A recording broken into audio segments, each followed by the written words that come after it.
Halo, salam hangat dari channel KTKC. Saya Saudara Rocky Pasaribu, seorang Kapusin.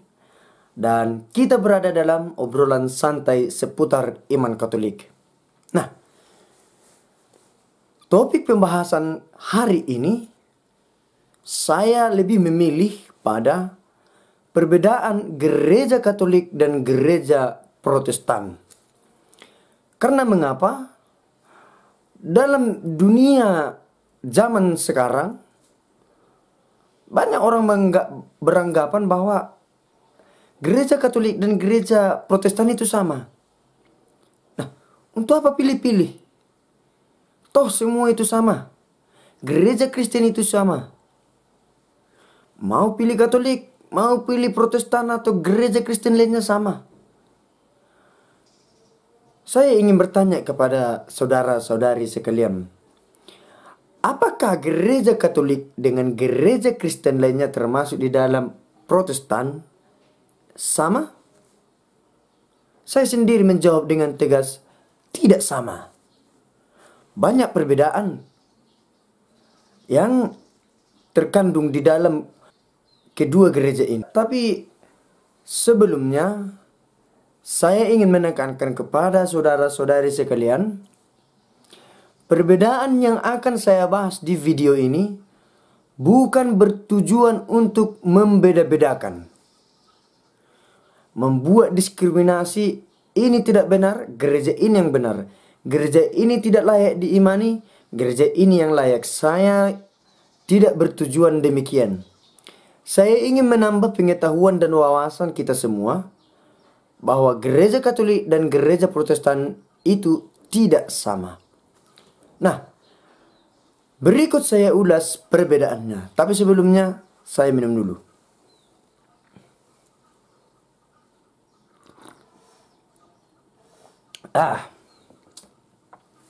Oke. Namanya juga obrolan santai. Jadi, berbicara pengetahuan iman dalam video ini, kita harus bawa santai. Walaupun wajah saya seram, tapi saya mencoba selalu membawa dengan santai. Masuk ke topik. Perbedaan mendasar yang pertama ialah iman. Gereja Protestan mendasarkan ajarannya pada sola fide. Artinya hanya iman. Gereja Protestan atas refleksi Martin Luther mendasari ajaran gereja pada Roma 1 ayat 17. Secara ringkas dikatakan bahwa iman saja yang dapat menyelamatkan. Dengan iman, manusia telah selamat. Konsekuensinya, perbuatan baik manusia tidak punya arti untuk mencapai keselamatan. Itu konsekuensinya. Lalu bagaimana dalam gereja Katolik? Katolik mengakui iman adalah jalan menuju keselamatan, sama seperti yang diyakini oleh gereja Protestan. Tetapi harus diakui dan harus disertakan bahwa perbuatan baik memiliki dampak dan memiliki implikasi untuk mencapai keselamatan. Iman dan perbuatan harus sejalan dengan hidup. Seperti yang kita ketahui dalam kitab suci ada dikatakan bahwa iman tanpa aksi adalah mati. Perbuatan baik berharga di hadapan Allah. Gereja Katolik mengakui iman. Sangat mengakui iman. Tetapi tanda-tanda sakramen dipercayai sebagai jalan keselamatan. Ini perbedaan yang pertama, sola fide. Perbedaan yang kedua ialah sola gratia. Hanya rahmat. Rahmat Allah yang mengantar manusia pada keselamatan. Inilah keyakinan gereja Protestan. Hanya rahmat yang mengantar manusia pada keselamatan. Bukan karena tindakan manusia, sehingga dia diselamat. Dan tidak ada kewajiban Allah untuk membalas tindakan baik manusia itu. Bahkan ada semacam predestinatio dalam gereja Protestan, bahwa pada dasarnya nasib manusia sudah ditentukan oleh Allah. Pada dasarnya manusia yang selamat, manusia dan manusia yang tidak selamat sudah ditentukan oleh Allah. Sehingga perbuatan-perbuatan baik manusia tidak ada artinya. Dari semula manusia telah berdosa. Jadi karena rahmat Allah maka manusia selamat. Nah, inilah dia sola gratia, hanya rahmat. Nah, lalu bagaimana gereja Katolik menyikapi itu? Gereja Katolik meyakini bahwa rahmat Allah menuntun manusia pada keselamatan, sama seperti yang diyakini saudara-saudara gereja Protestan. Tetapi selalu berbanding dengan gereja Protestan tadi, diakui bahwa rahmat Allah harus ditanggapi dengan usaha-usaha positif dari pihak manusia. Katolik mengakui segala usaha baik yang dilakukan manusia, seperti ulah kesalehan, puasa, pengakuan dosa atau sakramen rekonsiliasi, dan berbagai macam kegiatan kesalehan sebagai bagian dari jalan keselamatan. Jadi tidak cukup hanya rahmat. Manusia harus menanggapi rahmat itu dengan tindakan positif.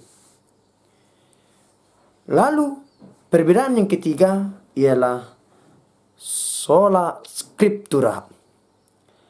Hanya kitab sucilah sumber wahyu yang benar. Dan ini diyakini oleh gereja Protestan.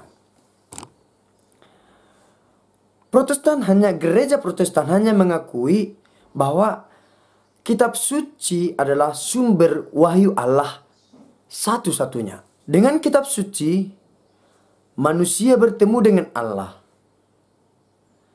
Hanya kitab suci pedoman hidup manusia, dan gereja bukan ajaran dan penafsiran atas kitab suci.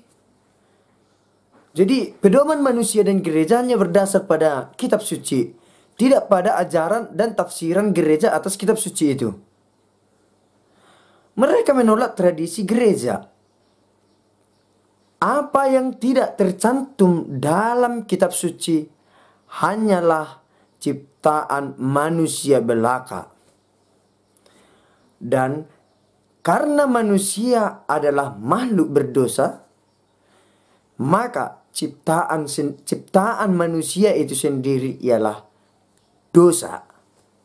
Maka tradisi gereja tidak diikutkan sebagai wahyu Allah.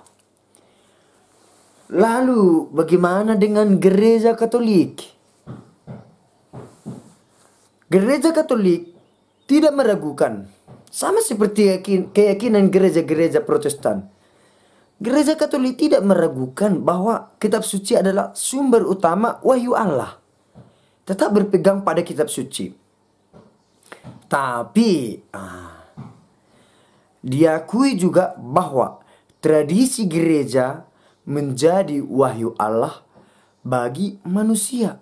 Tidak cukup kitab suci, tapi diyakini, dipercayai bahwa tradisi-tradisi gereja yang sudah diyakini memiliki makna mendalam, dimasukkan dalam wahyu Allah. Ajaran tentang kepercayaan yang dirumuskan gereja dan pimpinan seperti dogma diterima. Allah tetap berkarya dalam sejarah manusia dari dulu sampai sekarang. Karena itu, tradisi yang baik dapat menjadi sarana mendekatkan diri dan merasakan kehadiran Allah dalam hidup ini. Jadi tradisi bukanlah sesuatu yang buruk seperti yang dibayangkan oleh gereja Protestan, bahwa hasil ciptaan, hasil representasi manusia adalah dosa. Tapi gereja Katolik meyakini bahwa kendati tradisi merupakan kegiatan manusia yang sudah mensejarah, tapi ini diyakini memiliki makna dan mampu mengantarkan manusia semakin mendekatkan diri kepada Allah. Inilah kekayaan kita dalam gereja Katolik. Sekali lagi saya membuat perbedaan ini bukan untuk diskriminasi, melainkan supaya pengetahuan kita terbuka semakin luas dan kita semakin memaknai apa yang kita imankan. Tidak menjadi penghayatan kosong. Ketika ditanya oleh orang lain, apa perbedaannya gereja Protestan, gereja Katolik, kita diam. Kita mengatakan secara ringkas bahwa itu sama. Namun apakah benar-benar sama? Salah. Gereja Katolik dan gereja Protestan itu berbeda. Sola Fide, sola gratia, sola scriptura adalah perbedaan mendasar dalam gereja Katolik dan gereja Protestan. Masih banyak perbedaan-perbedaan lain. Misalnya dalam perayaan iman, tata acara, dan simbol, tanda, dan lain sebagainya. Menyangkut pada sola scriptura, hal inilah yang mendorong gereja Katolik untuk mengadakan inkulturasi. Dan inkulturasi itu sendiri eksis dan mendapat tempat dalam gereja Katolik. Jadi saya kira sudah jelas pembahasan saya dalam video ini. Maka jika ada teman saudara-saudari yang bertanya atau mendengar bahwa gereja Katolik dan gereja Protestan itu sama, langsung sangkal, tunggu dulu. Gereja Katolik dan gereja Protestan itu tidak sama.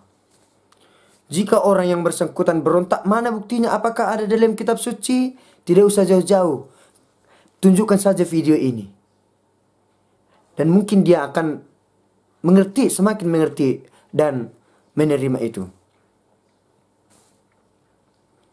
Sebelum saya tutup video ini, saya ingin minum dulu sebagai tanda penutup. Nah, seperti biasa, jika saudara-saudari sudah menonton video ini, jangan lupa share kepada siapa saja yang menurut saudara-saudari sangat penting. Dan berikan komentar apabila kurang jelas atau ada yang ingin diperjelas atau ada yang ingin ditanyakan mengenai iman Katolik, saya akan menjawab. Dan satu lagi yang memang dibutuhkan ialah subrek dari saudara-saudari sekalian agar saya semakin terbantu dan termotivasi untuk membuat video pengetahuan iman Katolik selanjutnya. Sekian dari saya, Pace Bene.